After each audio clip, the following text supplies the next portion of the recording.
Combien on a payé pour nos grosses courses à Montréal? On avait réservé la voiture partagée de notre immeuble, donc on en a profité pour faire 2 grosses courses chez Métro. Et c'est probablement nos dernières grosses courses à Montréal parce qu'on rentre en France dans 1 mois et demi. Il faut savoir que moi j'ai une alimentation anti-inflammatoire, donc on prend beaucoup de fruits et légumes. J'ai pas tout filmé parce que en vrai c'est sport de tout filmer en même temps et de faire ses courses en même temps. Mais on essaye vraiment de prendre au max des fruits et légumes, on essaye au max de prendre des aliments bruts et pas transformés et de tout cuisiner nous-mêmes. Après, ça nous arrive également d'acheter des trucs type des nuggets parce que oui, ça sauve la vie quand t'es fatigué et que le soir, t'as qu'une envie, c'est d'aller te reposer et de dormir.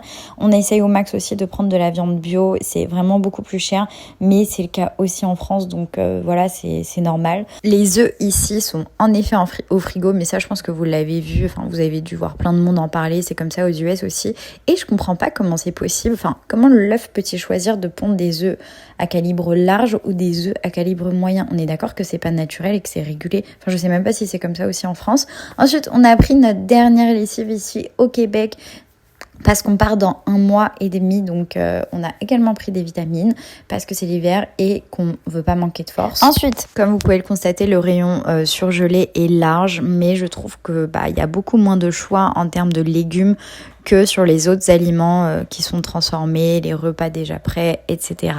Ensuite, tout ce qui est fromage, vous trouvez de tout honnêtement. Et oui, en effet, c'est légèrement plus cher, mais ça, je trouve ça normal. On est quand même à l'autre bout du monde. Et le Québec produit pas mal de fromage aussi. Il y a juste des fromages où vous avez moins de choix, type la burrata, mais bon, voilà, ça fait l'affaire. Donc là, c'était vraiment des grosses courses où on a pris du papier toilette, enfin des choses qu'on va pas prendre toutes les semaines. Je trouve ça ouf parce qu'ici, les caddies sont en libre service, ils ont pas peur de se les faire voler, alors qu'en France, c'est vraiment genre le moindre truc, tu peux te le faire voler. On a même des caddies à disposition dans notre parking de notre immeuble. Ça, c'est des services qu'on est sûr de ne jamais retrouver en France et c'est des services qui, honnêtement, facilitent la vie et qui vont nous manquer. Donc, combien ça nous a coûté ces dernières grosses courses? Eh ben, on en a eu pour $392 au total. Voilà.